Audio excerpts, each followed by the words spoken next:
Ketua Umum PSSI, Erick Thohir, mengakui bahwa perjuangan timnas Indonesia untuk lolos ke putaran final Piala Dunia 2026 masih sangat berat. Dua laga sisa melawan Cina dan Jepang akan menjadi ujian krusial bagi skuad Garuda dalam menentukan nasib mereka di kualifikasi.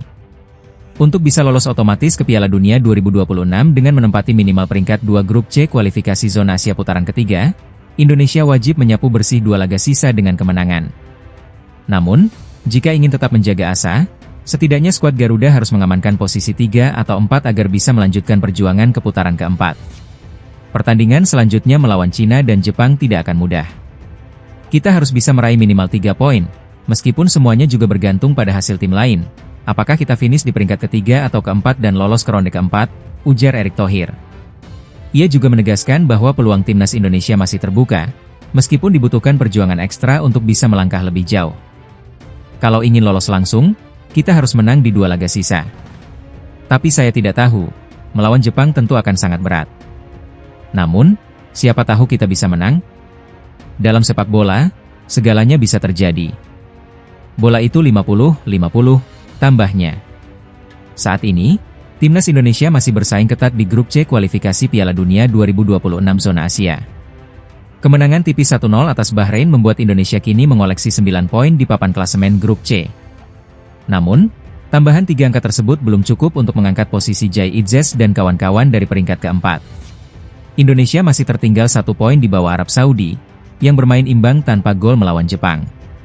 Di laga lainnya, Australia sukses mengalahkan Cina dengan skor 2-0 dan kini menduduki posisi kedua klasemen. Sementara itu, Jepang tetap kukuh di puncak dengan 20 poin, meski untuk pertama kalinya gagal mencetak gol di fase ketiga ini. Laga melawan Cina dan Jepang akan menjadi momen penentuan bagi timnas Indonesia. Mampukah skuad Garuda mencetak sejarah dengan melaju ke putaran final Piala Dunia untuk pertama kalinya? Segala kemungkinan masih terbuka, dan perjuangan masih berlanjut. Piala Dunia 2026 akan menjadi ajang yang berbeda dari edisi sebelumnya. Dengan jumlah peserta yang bertambah menjadi 48 tim, banyak negara berpotensi tampil sebagai debutan. Namun, kebijakan ini menuai pro dan kontra, termasuk dari ex-pesepak bola asal Belanda, Kees Kwakman. Ia bahkan mengungkapkan ketidaksenangannya terhadap kemungkinan keikutsertaan timnas Indonesia dan Sudan di ajang bergengsi tersebut. Dalam sebuah program di ESPN Belanda, Kwakman secara terang-terangan menyatakan bahwa Piala Dunia 2026 bisa menjadi tidak menarik dengan adanya negara-negara seperti Indonesia dan Sudan. Ia berpendapat bahwa turnamen ini seharusnya hanya diikuti oleh tim-tim dengan level kompetitif tinggi. Selandia Baru harus mengalahkan negara-negara seperti Fiji dan Samoa, yang mulai sekarang lolos setiap tahun. Hal yang istimewa tentang Piala Dunia adalah tidak semuanya berpartisipasi, ujar Kwakman. Indonesia sendiri masih berjuang di kualifikasi Piala Dunia 2026 zona Asia untuk menjaga mimpi tampil di turnamen tersebut. Begitu pula dengan Sudan yang masih memiliki peluang di zona Afrika. Namun, menurut Kwakman, kehadiran negara-negara dengan level sepak bola yang lebih rendah hanya akan menurunkan daya tarik kompetisi. Bahkan, Kwakman mengaku lebih memilih bermain Rumikub bersama anaknya daripada menonton pertandingan yang melibatkan Indonesia di Piala Dunia. Saya tidak begitu senang saat menyaksikannya. Saya mendoakan yang terbaik untuk para pemain itu, tetapi astaga. Jika Anda menonton sore ini, saya berharap putri saya bertanya apakah saya ingin bermain Rumikub. Tentu saja itu, Piala Dunia, bukan level Indonesia, ungkapnya. Lebih lanjut, Kwakman mengkritik gaya bermain timnas Indonesia yang menurutnya memiliki tempo lambat dan sering diwarnai pemain yang mengalami kram. Dengan perluasan Piala Dunia menjadi 48 negara, Anda juga mendapatkan negara-negara seperti Indonesia. Sekali lagi, saya benar-benar berharap itu terjadi kepada mereka, katanya. Ia juga menambahkan, saya tidak ingin berdebat dengan siapapun. Tetapi jika kita pergi dan menonton, Romania melawan Sudan di Piala Dunia, misalnya, maka saya akan lebih memilih untuk bekerja saja. Tim nasional Indonesia berhasil menaklukkan Bahrain dengan skor 1-0 dalam lanjutan putaran ketiga kualifikasi Piala Dunia 2026 zona Asia yang berlangsung di Stadion Utama Gelora Bung Karno, Jakarta, Selasa, 25 Maret 2025, malam. Babak pertama. Kesempatan untuk Indonesia datang dari tendangan bebas Ton Haye dari sisi kanan gawang Bahrain pada menit ke-15. sayang bola bisa ditepis Ibrahim Lutfallah kiper Bahrain. Ula Romeni membuka keunggulan timnas Indonesia lewat golnya pada menit ke-24. Berawal dari serangan balik oleh Marcelino Ferdinand, bola kemudian disodorkan ke Romeni. Dengan tenang, sepakan penggawa Oxford United tersebut membuat Ibrahim Lutfallah kiper Bahrain tak berkutik. Indonesia unggul 1-0. Setelah gol Ula Romeni, timnas Indonesia bertubi-tubi menyerang pertahanan Bahrain. Hanya saja berbagai kesempatan itu gagal berujung gol. Kesempatan emas untuk Indonesia kembali hadir pada menit ke-42. Sundulan tersebut coba disambut oleh Marcelino yang mencoba melakukan umpan kombinasi dan masih bisa diamankan pertahanan Bahrain. Skor 1-0 untuk keunggulan Indonesia atas Bahrain tetap bertahan hingga jeda. Babak kedua. Gawang Indonesia hampir jebol gawang pada menit ke-49. Berawal dari counter-attack, Bahrain berhasil menembus lini pertahanan Indonesia.